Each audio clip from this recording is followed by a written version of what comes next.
Hello my dear friend and my dear student, मेरे इस YouTube channel में आप सभी लोगों का स्वागत है। मैं आप लोगों को इसमें इंडियन नेशनल मूवमेंट भारतीय राष्ट्रीय आंदोलन पढ़ा रहा हूं और भारतीय राष्ट्रीय आंदोलन के इस क्रम में पिछले वीडियो में मैंने आप लोगों को क्रांतिकारी आंदोलन बताया था।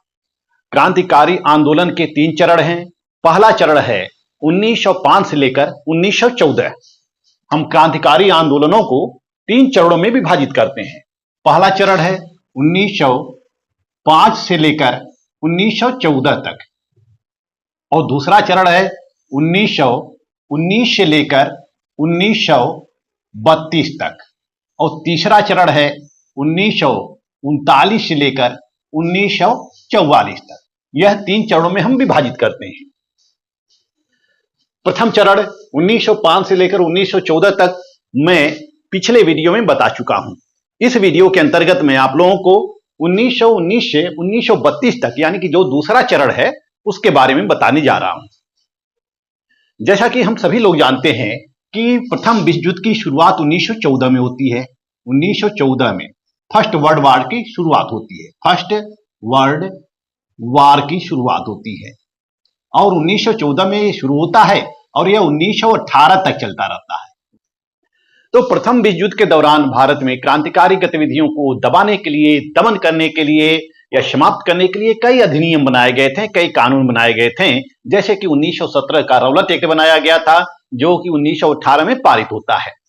तो 1919 से लेकर 1920 के दौरान यानी कि 1918 में प्रथम विश्व युद्ध समाप्त होता है, फिर 1919 में संधि होती है यानी कि 1919 तक आते आते प्रथम विश्व युद्ध समाप्त हो जाता है। तो हालांकि प्रथम विश्व युद्ध के दौरान भारत में कहीं कहीं छिटपुट क्रांतिकारी घटनाएं होती रहती हैं, लेकिन इन क्रांतिकारी घटनाओं का ब्रिटिश सरकार के ऊपर कोई प्रभाव नहीं पड़ता है, क्योंकि ब्रिटिश सरकार दमनात्मक कानून लगाती है, राजद्रोह अधिनियम लगाती है और विभिन्न क्रांतिकारियों को पकड़ पकड़ कर जेल में बंद करने लगती है। क्योंकि ब्रिटिश सरकार का पूरा ध्यान प्रथम विश्व युद्ध की तरफ होता है, इसलिए वह भारत में क्रांतिकारी गतिविधियों को दबाने लगती है। इस काल के दौरान 1914 से लेकर 1920 के दौरान कुछ ऐसी घटनाएं घटित होती हैं जिससे कि महात्मा गांधी को 1920 में असहयोग आंदोलन छेड़ना पड़ा। 1920 में असहयोग आंदोलन छेड़ना पड़ा। असहयोग आंदोलन छेड़ने के या असहयोग आंदोलन शुरू करने के कई कारण होते हैं। जैसे कि हम देखते हैं कि रौलट एक्ट का विरोध होने लगता है जो 1917 में पारित होता है। 1917 में रौलट एक्ट बनाया जाता है और 1918 में पारित होता है। तो 1918 से ही रौलट एक्ट का विरोध होने लगता है और इसके विरोध के परिणाम स्वरूप 1919 में 13 अप्रैल 1919 में जलियांवाला बाग कांड हो जाता है। 13 अप्रैल 1919 को जलियांवाला बाग कांड हो जाता है और जिसमें हजारों लोगों की जानें चली जाती हैं। जलियांवाला बाग कांड हो जाता है जिसमें हजारों लोगों की जानें चली जाती हैं। इसके पश्चात हंटर कमीशन, इसके पश्चात इसकी जांच करने के लिए भारतीय लगातार मांग कर रहे थे कि जलियांवाला बाग कांड की जांच की जाए। तो इसकी जांच करने के लिए हंटर कमीशन की नियुक्ति की जाती है, लेकिन हंटर कमीशन की रिपोर्ट ने पूरे व्यवस्था पर, सिस्टम पर लीपापोती कर दिया था। ब्रिटिश अधिकारियों को बचा लिया था, जनरल ओडायर को बचा लिया था और ब्रिटिश संसद ने जनरल ओडायर को ब्रिटिश का शेर घोषित किया, ब्रिटिश साम्राज्य का शेर घोषित किया और उसको कुछ पुरस्कार भी दिया। और इस तरह से हंटर कमीशन की रिपोर्ट से जलियांवाला बाग कांड के ऊपर पूरा लीपापोती कर दी जाती है और ब्रिटिश अधिकारियों को बचा लिया जाता है और परिणाम स्वरूप कुछ नहीं निकलता है। तो महात्मा गांधी देखते हैं कि विभिन्न घटनाएं घटित हो रही हैं, ब्रिटिश सरकार ध्यान नहीं दे रही है, ब्रिटिश सरकार भारतीय राजनीतिक और प्रशासनिक मामलों में सुधार नहीं कर रही है। तो ऐसे में महात्मा गांधी 1920 में असहयोग आंदोलन छेड़ देते हैं और यह असहयोग आंदोलन 1922 तक चलता है। 5 फरवरी 1922 तक चलता है। 5 फरवरी 1922 तक चलता है क्योंकि 1920 में कलकत्ता का अधिवेशन होता है। कलकत्ता अधिवेशन कांग्रेस का कलकत्ता अधिवेशन सितंबर 1920 में होता है। फिर नागपुर अधिवेशन दिसंबर 1920 में होता है कांग्रेस का।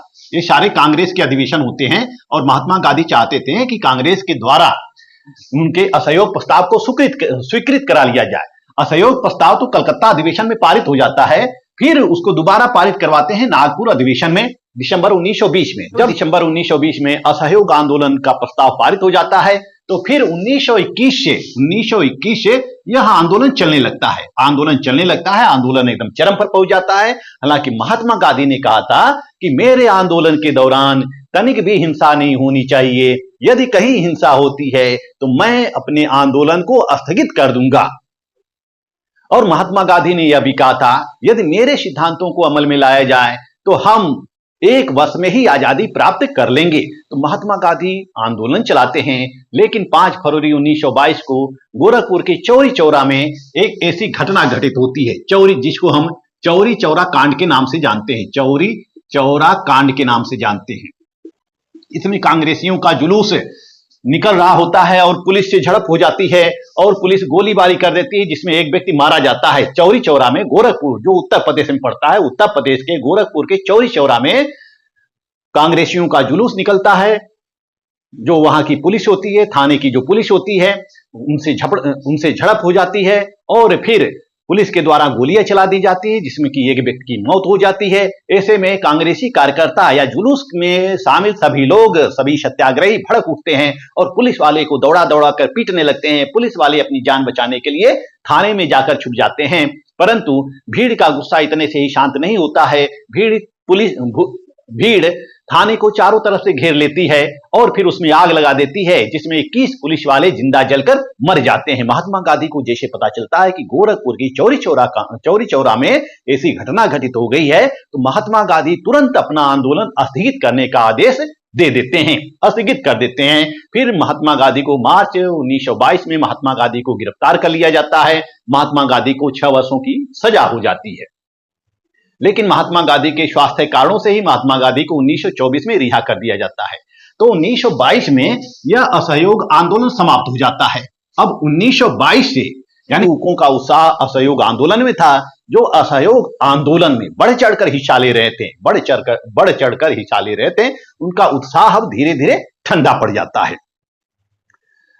अब ऐसे में 1922 से ही क्रांतिकारी गतिविधियां शुरू होती हैं। उत्तर भारत के क्रांतिकारी, पंजाब के क्रांतिकारी, बंगाल के क्रांतिकारी और मध्य भारत के क्रांतिकारी इकट्ठा होने लगते हैं, एकत्रित होने लगते हैं। सभी क्रांतिकारी एकत्रित होने लगते हैं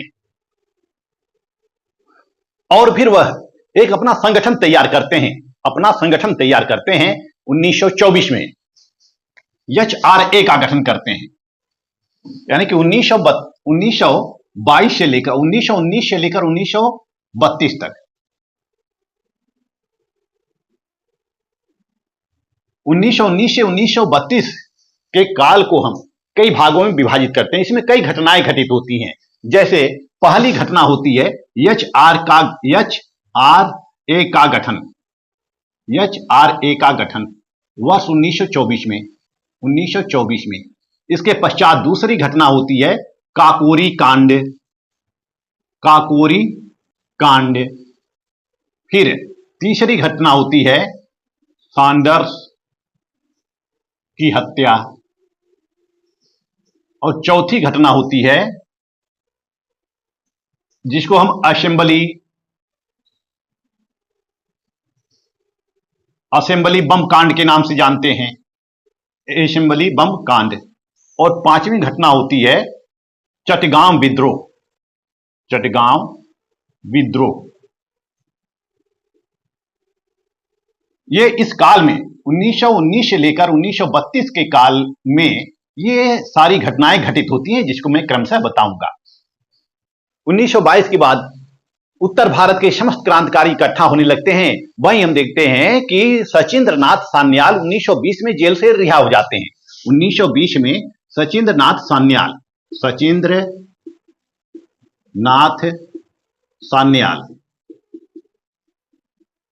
रिहा हो जाते हैं 1920 में। सचिंद्र नाथ सान्याल को गदर आंदोलन और लॉर्ड हार्डिंग केस में बंदी बना लिया जाता है और उनको आजीवन कारावास की सजा होती है, लेकिन 1920 में इनको रिहा कर दिया जाता है। तो जब 1920 में सचिंद्र नाथ सान्याल रिहा हो जाते हैं, यह जो सचिंद्र नाथ सान्याल होते हैं यह उत्तर प्रदेश के होते हैं, उत्तर प्रदेश के वाराणसी के होते हैं, बनारस के होते हैं।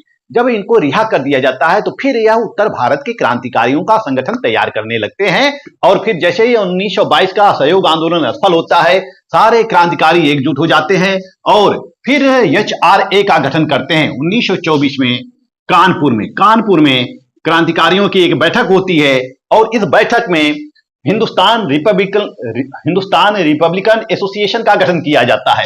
जब हिंदुस्तान रिपब्लिकन आर्मी या हिंदुस्तान रिपब्लिकन एसोसिएशन का गठन हो जाता है तो इसमें देश के विभिन्न हिस्सों से क्रांतिकारी शामिल होते हैं। जैसे उत्तर प्रदेश से होते हैं राम प्रसाद बिस्मिल, अशफाक उल्ला खां, रोशन सिंह, राजेंद्र लाहिड़ी। वहीं पंजाब से होते हैं सरदार भगत सिंह, सुखदेव थापर, भगवती चरण बोहरा। और वहीं महाराष्ट्र से होते हैं शिवराम राजगुरु। पश्चिम बंगाल से होते हैं बटुकेश्वर दत्त आदि विभिन्न प्रांतों से क्रांतिकारी इस संगठन के सदस्य बन जाते हैं। और इन सभी क्रांतिकारियों ने मिलकर 1924 में हिंदुस्तान रिपब्लिकन एसोसिएशन की स्थापना की। 9 और 10 सितंबर 1928 को फिरोज शाह कोटला मैदान जो दिल्ली में पड़ता है, यहां पर क्रांतिकारियों की बैठक होती है और इस संगठन का नाम बदलकर क्या कर दिया जाता है, हिंदुस्तान सोशलिस्ट रिपब्लिकन आर्मी कर दिया जाता है या एसोसिएशन कर दिया जाता है, हिंदुस्तान सोशलिस्ट रिपब्लिकन एसोसिएशन कर दिया जाता है। तो इस तरह से हम देखते हैं कि क्रांतिकारियों का एक संगठन तैयार होता है 1922 और 30 के मध्य में। 1924 में हिंदुस्तान रिपब्लिकन एसोसिएशन का गठन होता है। 9-10 सितंबर 1928 को फिरोज शाह कोटला मैदान में जो दिल्ली में पड़ता है, उस संगठन का नाम बदलकर HSRA का गठन कर दिया जाता है। अब एक संगठन बन जाता है, क्रांतिकारियों का एक संगठन बन जाता है, लोगों का ग्रुप तैयार हो जाता है, क्रांतिकारियों का एक समूह तैयार हो जाता है। लेकिन क्रांतिकारियों को अपना संगठन चलाने के लिए धन की आवश्यकता होती है, धन की आवश्यकता पड़ती है, गोला बारूद की आवश्यकता पड़ती है, हथियारों की आवश्यकता पड़ती है। और इस संगठन का उद्देश्य होता है कि अधिक से अधिक सभी लोगों को, अधिक से अधिक क्रांतिकारियों को इस संगठन में शामिल किया जाए। इस HSRA Hindustan socialist Republican army का उद्देश्य होता है ब्रिटिश साम्राज्य को जड़ से उखाड़ फेंकना, ब्रिटिश औपनिवेशिक साम्राज्य को जड़ से उखाड़ फेंकना और एक संयुक्त राज्य भारत की स्थापना करना, यूनाइटेड स्टेट ऑफ इंडिया की स्थापना करना। और इन क्रांतिकारियों को लगता था कि हम दया, अहिंसा और राजनीतिक भिक्षावृत्ति से स्वतंत्रता प्राप्त नहीं कर सकते, आजादी प्राप्त नहीं कर सकते हैं। तो इसके लिए तो इनका यह मानना था कि हम सशस्त्र विद्रोह के द्वारा ही आजादी प्राप्त कर सकते हैं, स्वतंत्रता प्राप्त कर सकते हैं। तो जब इन्होंने HSRA का गठन किया तो HSRA Hindustan socialist Republican association की सदस्यता बढ़ाने का प्रयास करते हैं, क्रांतिकारियों को भर्ती करने का प्रयास करते हैं। और फिर इनको धन की भी जरूरत पड़ती है, हथियार की जरूरत पड़ती है, गोला बारूद की भी जरूरत पड़ती है। और इनका उद्देश्य होता है कि इस संगठन में अधिक से अधिक युवाओं को भर्ती करना, उनको प्रशिक्षित करना और कार्यों को अंजाम देना, क्रांतिकारी गतिविधियों को अंजाम देना। तो पैसा इकट्ठा करने के लिए सबसे बड़ी कार्रवाई होती है काकोरी में, लखनऊ के काकोरी में, जिसको हम काकोरी कांड के नाम से जानते हैं। 9 अगस्त 1925 को यह घटना घटित होती है। जैसे ही क्रांतिकारियों को पता चलता है कि लखनऊ से 10 डाउन ट्रेन ब्रिटिश सरकार का खजाना लेकर, यानी कि वो रेलवे का खजाना था, रेलवे का खजाना लेकर जा रही है, तो ऐसे में इनकी यह प्लानिंग होती है कि हम ट्रेन को लूट लें, हम उस ब्रिटिश सरकार के खजानों को लूट लें। तो उन्होंने 9 अगस्त 1925 को काकोरी में ट्रेन को लूटने की योजना बनाई और लखनऊ के काकोरी में ट्रेन को उन्होंने रोक लिया। काकोरी में ट्रेन को उन्होंने रोक लिया और सरकारी खजाने को उन्होंने लूट लिया।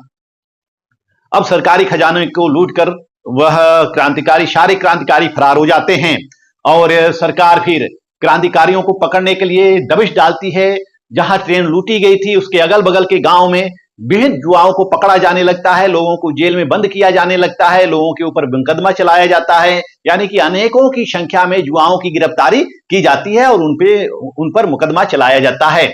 इस काकोरी कांड में शामिल होते हैं राम प्रसाद बिस्मिल, राजेंद्र लाहिड़ी, रोशन सिंह, अशफाक उल्ला खां इत्यादि विभिन्न क्रांतिकारी इस योजना में, इस षड्यंत्र में शामिल होते हैं, काकोरी कांड में शामिल होते हैं। तो अशफाक उल्ला खां, रोशन सिंह, राजेंद्र लाहिड़ी और राम प्रसाद बिस्मिल, इनको फांसी दे दी जाती है और सचिंद्र नाथ सान्याल और सचिंद्र बख्शी को आजीवन कारावास दे दिया जाता है, आजीवन कारावास की सजा सुना दी जाती है। वहीं मनमथ नाथ गुप्त को 14 वर्ष की सजा हो जाती है और इसी तरह से अनेकों लोगों को आजीवन कारावास की सजा हो जाती है। तो जो 1922 के पश्चात जो पहला कांड होता है वह होता है काकोरी कांड। अब देखते हैं सैंडर्स की हत्या। 1928 में सैंडर्स की हत्या की जाती है। उसके पश्चात ब्रिटिश सरकार के द्वारा साइमन कमीशन का गठन किया जाता है। साइमन कमीशन भारत में लगातार हो रही क्रांतियों को देखते हुए, भारत में हो रहे आंदोलनों को देखते हुए ब्रिटिश सरकार के द्वारा 1927 में साइमन कमीशन का गठन किया जाता है और यह साइमन कमीशन फरवरी 1928 में भारत आती है। फरवरी 1928 में भारत आती है। इस साइमन कमीशन में सभी अंग्रेज होते हैं, कोई भी भारतीय नहीं होता है और साइमन कमीशन जो प्रपोजल तैयार करता है उस प्रपोजल को या उस योजना को मुस्लिम लीग भी अस्वीकार कर देती है और कांग्रेस भी अस्वीकार कर देती है। विभिन्न व्यक्तियों के द्वारा अस्वीकार किया जाने लगता है और साइमन कमीशन के विरुद्ध प्रदर्शन होने लगते हैं। Simon go back, Simon go back, Simon go back, Simon वापस जाओ, साइमन वापस जाओ के नारे हर जगह लगने लगते हैं। ऐसे में 30 अक्टूबर 1928 में लाहौर में लाला लाजपत राय के नेतृत्व में लाला लाजपत राय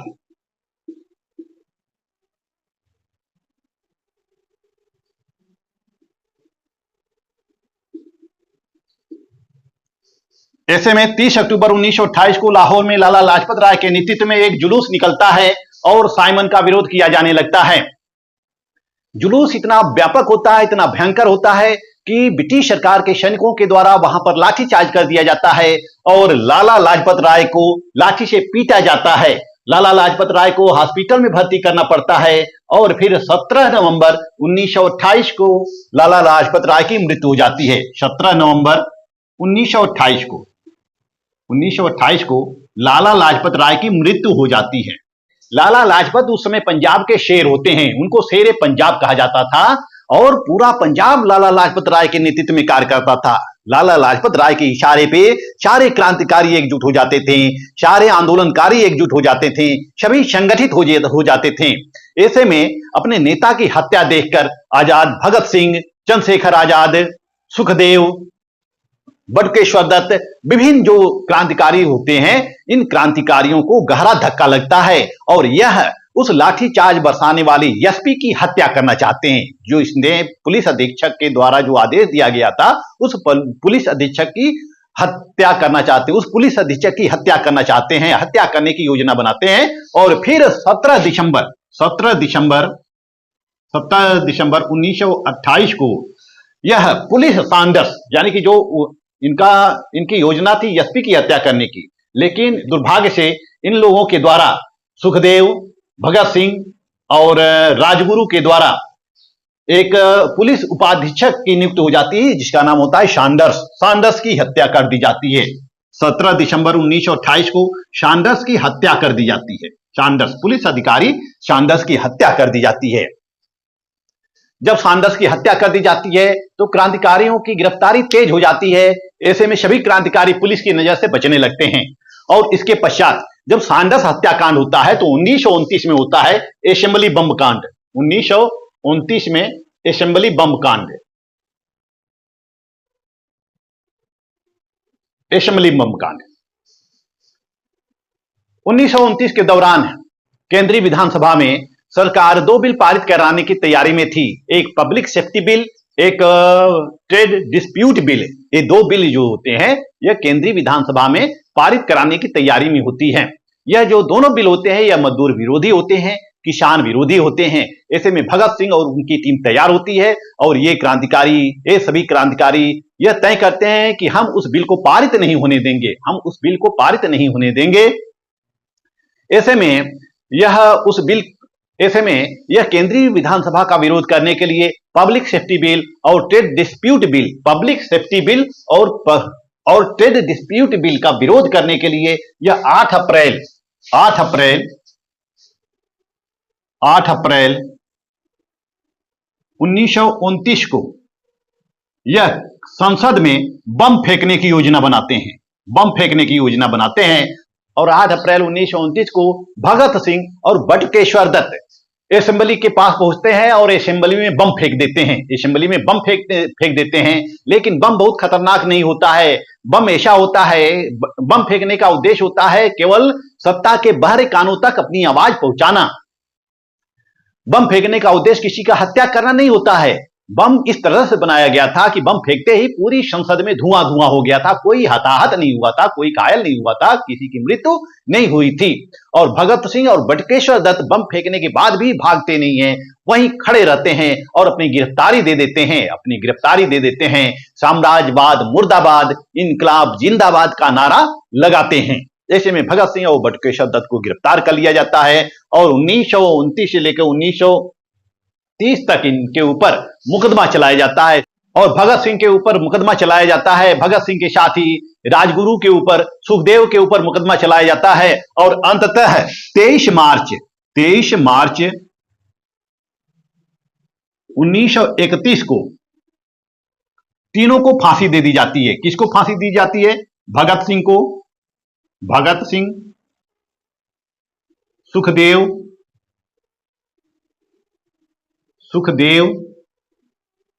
राजगुरु,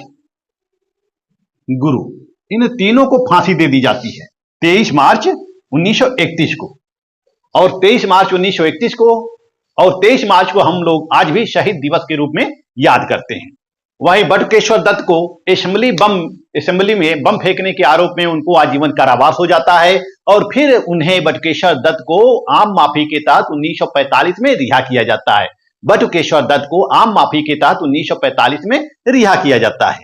तो इस तरह से हम देखते हैं कि जो काकोरी कांड किया गया, सैंडर्स की हत्या की गई, असेंबली बम कांड किया गया, ये जो चारों कांड किए गए, यह किसके द्वारा किए गए? भगत सिंह और उनकी टीम के द्वारा किए गए, चंद्रशेखर आजाद के द्वारा किया गया। रोशन सिंह, राजेंद्र लाहिड़ी, रामप्रसाद बिस्मिल, अशफाकुल्लाह खान इत्यादि विभिन्न क्रांतिकारी होते हैं। इन क्रांतिकारियों के द्वारा ब्रिटिश सरकार के विरुद्ध सशस्त्र विद्रोह करने की योजना बनाई गई और ब्रिटिश सरकार की जड़ को हिलाया गया। वहीं चंद्रशेखर आजाद को पुलिस पकड़ नहीं पाती है, पुलिस के पकड़ से दूर रहते हैं, पुलिस इनको पकड़ नहीं पाती है। ऐसे में चंद्रशेखर आजाद को भी पुलिस गिरफ्तार करना चाहती है, ढूंढ रही थी, क्योंकि चंद्रशेखर आजाद भी सैंडर्स हत्या केस में दोषी होते हैं, असेंबली बम कांड में दोषी होते हैं। और पुलिस को यह पता चलता है 23 फरवरी 1931 को पुलिस को पता चलता है कि चंद्रशेखर आजाद इलाहाबाद के अल्फ्रेड पार्क में बैठे हुए हैं, कुछ साथियों से मिल रहे हैं। ऐसे में पुलिस का एक दस्ता वहां पहुंचता है और पार्क को चारों तरफ से घेर लेती है। चंद्रशेखर आजाद पेड़ की आड़ ले लेते हैं और पेड़ की आड़ लेकर यह फायरिंग करने लगते हैं और इनकी गोली से 3 सिपाहियों की मृत्यु हो जाती है। अब चंद्रशेखर आजाद के रिवॉल्वर में एक ही गोली बचती है और चंद्रशेखर आजाद के रिवॉल्वर में एक ही गोली बचती है। यह नहीं चाहते थे कि यह पुलिस के गिरफ्त में आवे और उसी एक गोली से अपने सिर को निशाना बना लेते हैं और वहीं पर चंद्रशेखर आजाद भी शहीद हो जाते हैं। इस तरह से हम देखते हैं कि 23 फरवरी 1931 को चंद्रशेखर आजाद की मृत्यु होती है, 23 मार्च 1931 को भगत सिंह, सुखदेव, राजगुरु की मृत्यु होती है। और इसके पश्चात एक और कांड होता है जिसको हम चटगांव विद्रोह के नाम से जानते हैं, यह होता है 1930 से 33 का काल। आप लोग ये जो डेट वाइज मैंने आपको पढ़ाया है, इसको आप लोग स्क्रीनशॉट ले सकते हैं।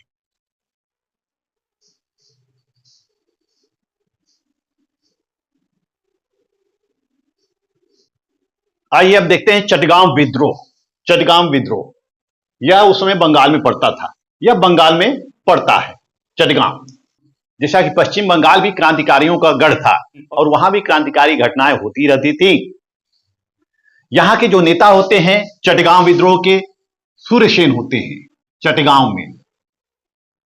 चटगांव के नेता होते हैं सूर्यसेन। यह प्राइमरी स्कूल में एक मास्टर होते हैं और इनको प्यार से लोग मास्टर दा कहते थे। मास्टरदा इनको कहा जाता था। इन्होंने असहयोग आंदोलन में सक्रिय भूमिका निभाई थी। जब 1920 और 22 तक असहयोग आंदोलन चला था, इस आंदोलन के दौरान इन्होंने सक्रिय भूमिका निभाई थी। और वहीं 1929 में यह चटगांव कांग्रेस कमेटी के अध्यक्ष भी चुने जाते हैं। कांग्रेस कमेटी के अध्यक्ष भी चुने जाते हैं। और अपने क्रांतिकारी गतिविधियों के कारण 1926 से लेकर 1928 तक यह जेल में भी रहते हैं। सूर्य सेन जेल में भी रहते हैं। फिर 1929 में कांग्रेस कमेटी के अध्यक्ष चुने जाते हैं। और असहयोग आंदोलन में और चटगांव में असहयोग आंदोलन के दौरान सूर्यसेन और उनके साथियों के द्वारा काफी मेहनत की गई थी, काफी सहयोग किया गया था। सूर्यसेन का व्यक्तित्व तो ऐसा था कि अनेकों लोग सूर्यसेन के समर्थक हो गए थे, जिसमें कि अनंत घोष, सूर्यसेन के साथ कौन थे? अनंत घोष, गणेश घोष,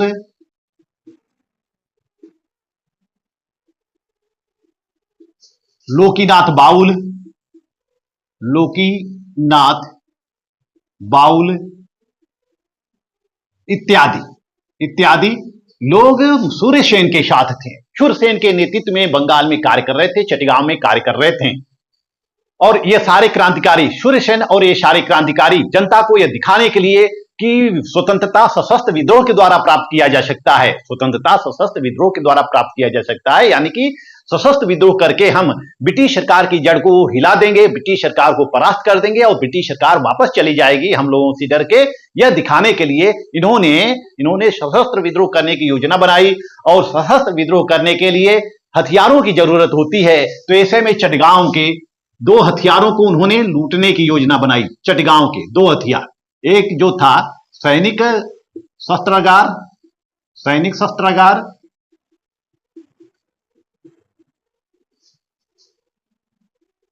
और दूसरा था पुलिस शस्त्रागार। सैनिक शस्त्रागार था और दूसरा था पुलिस शस्त्रागार। यह दो शस्त्रागार थे और इन शस्त्रागारों को उन्होंने लूटने की योजना बनाई।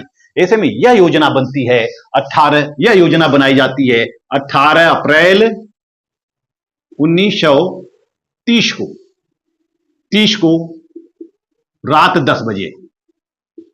यह तय किया जाता है कि 18 अप्रैल 1930 को हम लोग दोनों शस्त्रागारों पर कब्जा करेंगे।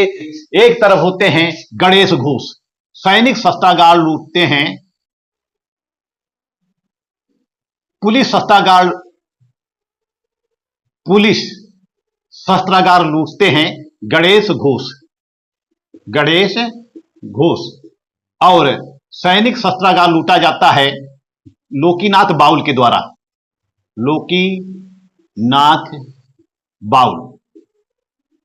लोकीनाथ बाउल के द्वारा सैनिक शस्त्रागार पर हमला किया जाता है। गणेश घोष के द्वारा पुलिस शस्त्रागार पर हमला किया जाता है। इस योजना में कुल 65 क्रांतिकारी शामिल होते हैं और सूर्यसेन के नेतृत्व में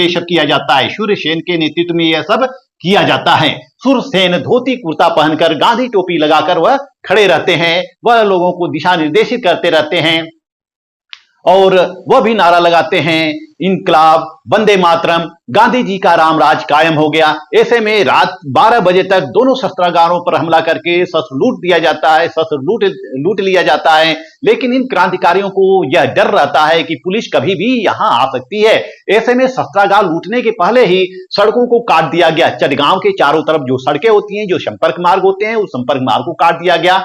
विद्युत व्यवस्था को ध्वस्त कर दी गई थी और दूरसंचार व्यवस्था को ध्वस्त कर दी गई थी। फिर यह शस्त्रागारों को लूटकर अब जलालाबाद की पहाड़ियों में छुप जाते हैं। जलालाबाद की पहाड़ियों में छुप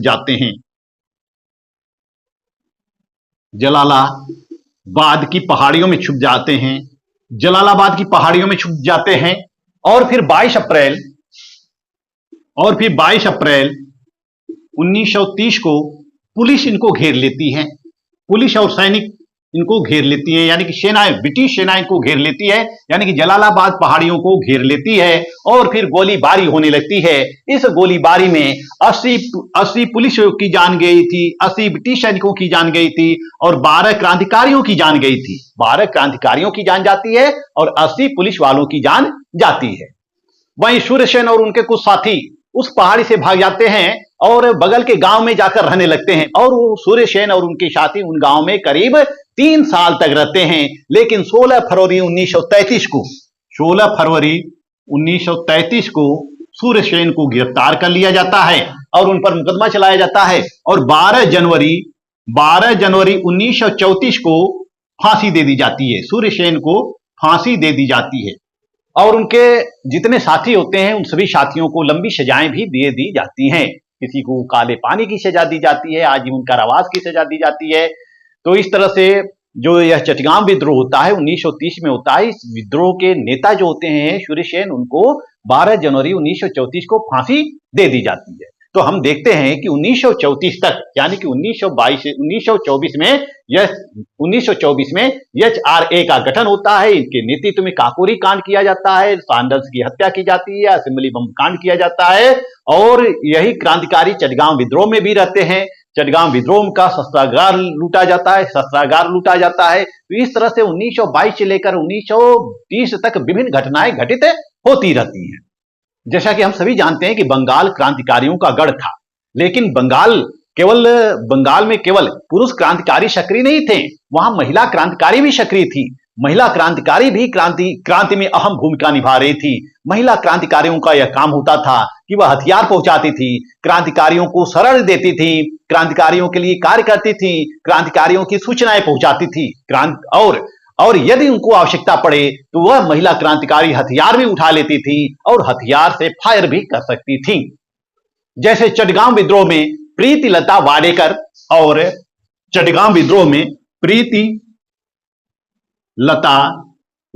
शामिल थी और कल्पना दत्त भी शामिल थी।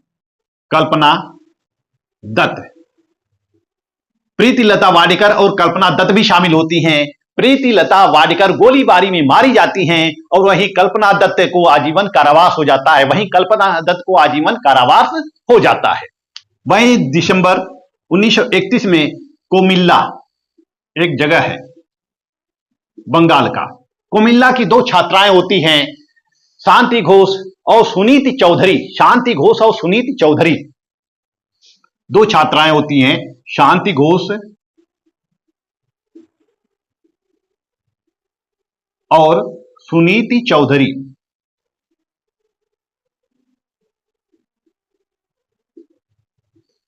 शांति घोष और सुनीति चौधरी होती हैं। इनके द्वारा जिलाधिकारी की गोली मारकर हत्या कर दी जाती है। वहीं फरवरी 1932 में हम देखते हैं, फरवरी 1932 में बीना दास ने दीक्षांत समारोह के दौरान अपने गवर्नर पर गोली चलाती हैं। दीक्षांत समारोह के दौरान गवर्नर पर गोली चलाती हैं, लेकिन गवर्नर दुर्भाग्य से बच जाता है। इस तरह से हम देखते हैं कि 1905 से लेकर 1932 तक जो क्रांतिकारी आंदोलन चला था, इसमें पुरुष क्रांतिकारियों के साथ साथ महिला क्रांतिकारी भी शामिल थी। महिला क्रांतिकारी भी पुरुषों के साथ कंधे से कंधा मिलाकर चलती थी। जहां आवश्यकता पड़ती थी वहां वह हथियार चलाने से भी चूकती नहीं थी। इस प्रकार हम देखते हैं कि 1919 से 1932 तक, यानी कि जो क्रांति का द्वितीय चरण होता है, इस द्वितीय चरण के अंतर्गत विभिन्न जगहों पर क्रांतिकारियों के द्वारा हत्याएं की जाती हैं, सरकारी खजाने लूटे जाते हैं और शस्त्रागार लूटे जाते हैं। इसके प्रत्युत्तर में ब्रिटिश सरकार के द्वारा कार्रवाई भी की जाती है और वहीं अनेकों क्रांतिकारी शहीद भी होते रहते हैं। अनेकों क्रांतिकारियों की ब्रिटिश सरकार के द्वारा, ब्रिटिश सैनिकों के द्वारा हत्याएं भी की जाती थी। और इसी काल में 1930 से लेकर 1934 तक महात्मा गांधी का सविनय अवज्ञा आंदोलन भी चला था। सिविल डिसओबीडियंस आंदोलन, सविनय अवज्ञा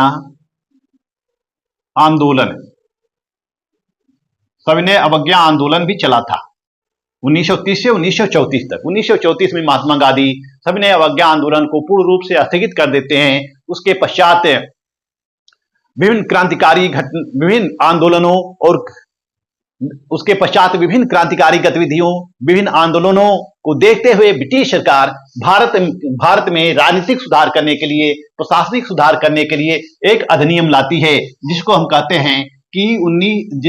हैं भारतीय शासन अधिनियम 1935। भारतीय शासन अधिनियम 1935। इस अधिनियम के तहत संघात्मक सरकार की नींव डाली जाती है और 1937 में 11 प्रांतों में चुनाव कराए जाते हैं। 1937 में 11 प्रांतों में चुनाव कराए जाते हैं। फिर हम देखते हैं कि 1 सितंबर 1939 को द्वितीय विश्व युद्ध शुरू हो जाता है। जर्मनी ने जैसे ही पोलैंड पे आक्रमण किया, वैसे ही द्वितीय विश्व युद्ध की शुरुआत होती रहती है। द्वितीय विश्व युद्ध की शुरुआत हो जाती है और यह द्वितीय विश्व युद्ध 1945 तक चलता है। यह द्वितीय विश्व युद्ध 1945 तक चलता रहता है। इसके पश्चात शुरू होता है द्वितीय चरण 1939 से लेकर 1944। इस द्वितीय चरण में मुख्य रूप से आजाद हिंद फौज की भूमिका होती है, सुभाष चंद्र बोस की भूमिका होती है, रास बिहारी बोस की भूमिका होती है, कैप्टन मोहन सिंह की भूमिका होती है। और इस आजाद हिंद फौज को मैंने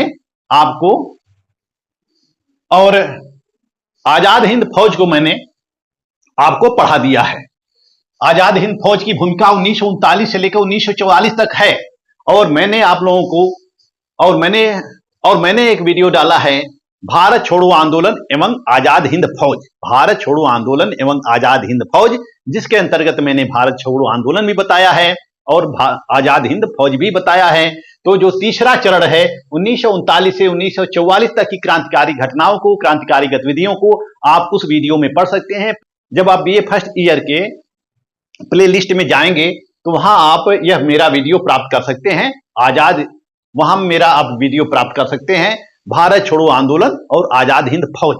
तो इस वीडियो में क्रांतिकारी आंदोलन समाप्त हुआ। तीसरा चरण आप मेरे वीडियो भारत छोड़ो आंदोलन और आजाद हिंद फौज में पढ़ सकते हैं, जो कि पहले से ही अपलोड कर दिया गया है। अब तक मैंने आप लोगों को इंडियन नेशनल मूवमेंट पढ़ाया। इंडियन नेशनल मूवमेंट अब समाप्त होता है। इसके पश्चात आ जाते हैं हम फर्स्ट पेपर में ही, जैसा कि बीए फर्स्ट सेमेस्टर का प्रथम प्रश्न पत्र है Indian national movement and Indian constitution. अब मैं आपको इंडियन कॉन्स्टिट्यूशन के बारे में बताऊंगा। तो इस वीडियो में बस इतना ही। मेरा चैनल आपको अच्छा लगे तो मेरे चैनल को लाइक, सब्सक्राइब और शेयर करते रहिए। मिलते हैं नेक्स्ट वीडियो में, तब तक के लिए धन्यवाद।